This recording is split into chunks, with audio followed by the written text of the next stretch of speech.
आपका पहला प्रश्न है, भारतीय दंड संहिता के अधीन कितने प्रकार के दंडों की व्यवस्था की गई है? आपके ऑप्शन है ए 2, बी 5, सी 7, डी 4।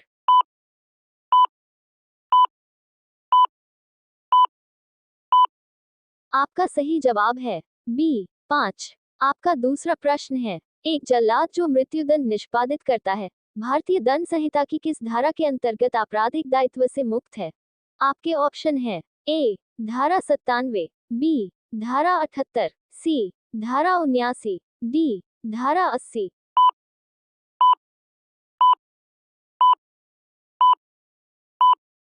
आपका सही जवाब है बी धारा 78। आपका तीसरा प्रश्न है, भारतीय दंड संहिता की कौन सी धारा अनैच्छिक मत्तता के आधार पर प्रतिरक्षा से संबंधित है? आपके ऑप्शन है ए धारा 84, बी धारा 85, सी धारा 87, डी धारा 86।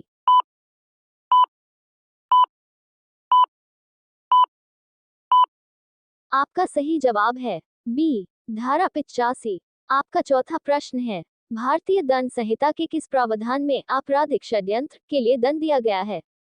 आपके ऑप्शन है ए धारा 120 बी धारा 124, सी धारा 120 ए, डी धारा 121 ए।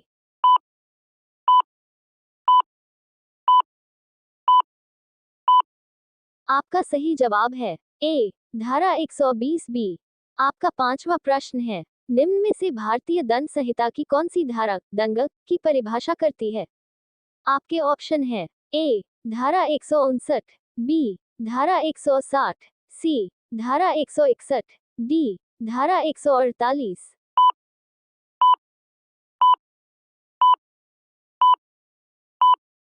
आपका सही जवाब है ए धारा 159। आपका छठा प्रश्न है, लोक सेवक के लोक कृत्यों के निर्वहन में बाधा डालना अपराध है, अंतर्गत धारा। आपके ऑप्शन है अ 182 भारतीय दंड संहिता, बी 184 भारतीय दंड संहिता, सी 186 भारतीय दंड संहिता, डी 188 भारतीय दंड संहिता।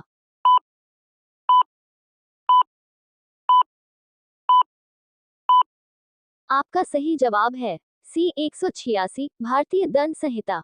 आपका सातवां प्रश्न है, मिथ्या साक्ष्य देना का अपराध परिभाषित है भारतीय दंड संहिता की।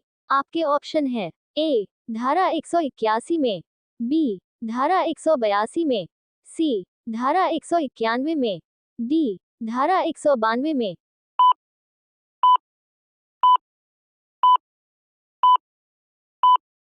आपका सही जवाब है सी धारा 191 में।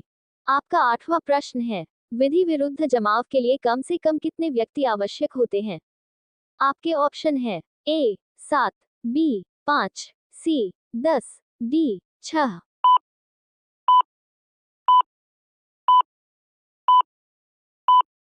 आपका सही जवाब है बी 5।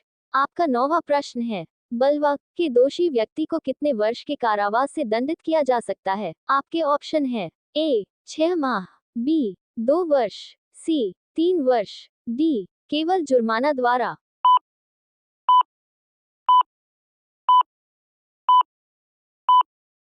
आपका सही जवाब है बी 2 वर्ष। आपका 10वां प्रश्न है, भारतीय दंड संहिता की किस धारा में दहेज मृत्यु संबंधी विधि अंतर्विष्ट है? आपके ऑप्शन है ए धारा 304 ख, बी धारा 304, सी धारा 299, डी धारा 302।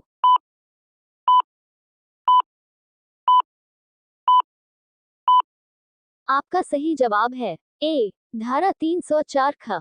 आपका 11वां प्रश्न है, भारतीय दंड संहिता किस धारा में दंगा परिभाषित किया गया है? आपके ऑप्शन है ए धारा 159, बी धारा 160, सी धारा 161, डी धारा 148।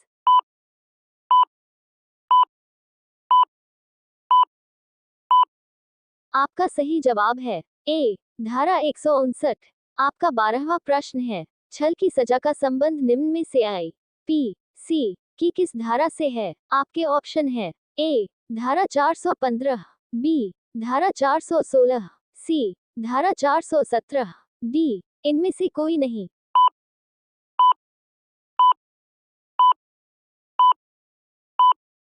आपका सही जवाब है सी धारा 417। आपका 13वां प्रश्न है IPC की धारा 320 में गहरी चोट में कितने प्रकार के चोटों को सम्मिलित किया गया है? आपके ऑप्शन है A 5, B 6, C 7, D 8।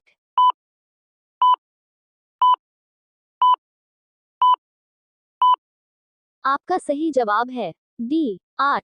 आपका 14वां प्रश्न है आत्महत्या करने के लिए दुष्प्रेरण अबेटमेंट की सजा का प्रावधान IPC की किस धारा में किया गया है?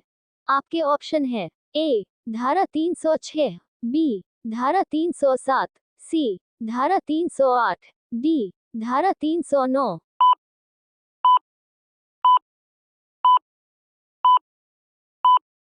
आपका सही जवाब है A धारा 306। आपका 15वां प्रश्न है निम्नलिखित कार्यों में से किसके द्वारा दुष्प्रेरण का अपराध किया जा सकता है?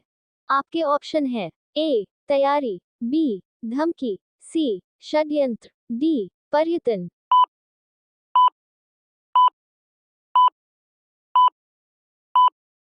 आपका सही जवाब है A तैयारी। आपका 16वां प्रश्न है भारतीय दंड संहिता की किस धारा में फिरौती के लिए व्यपहरण का उपबंध है? आपके ऑप्शन है A धारा 364, B धारा 362, C धारा 363 का, D धारा 364 का।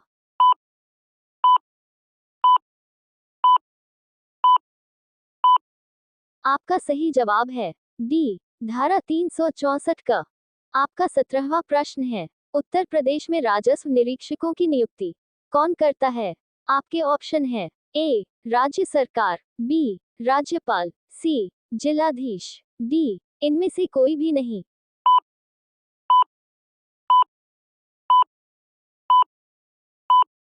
आपका सही जवाब है C जिलाधीश। आपका 18वां प्रश्न है उत्तर प्रदेश में किस प्रकार की मिट्टी अधिकतम मात्रा में पाई जाती है? आपके ऑप्शन है A काली मिट्टी, B जलोढ़ मिट्टी, C लेटेराइट मिट्टी, D कोई नहीं।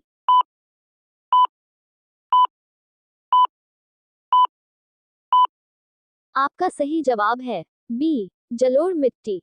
आपका 19वां प्रश्न है उत्तर प्रदेश में निम्नलिखित में से कौन सी जनजाति माघी उत्सव मनाती है?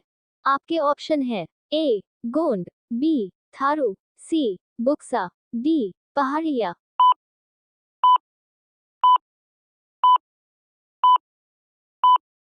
आपका सही जवाब है B थारू। आपका 20वां प्रश्न है रागिनी ढोला स्वांग उत्तर प्रदेश के किस क्षेत्र के लोकगीत हैं? आपके ऑप्शन है A पश्चिमी क्षेत्र, B पूर्वी क्षेत्र, C अवध क्षेत्र, D रोहिलखंड क्षेत्र।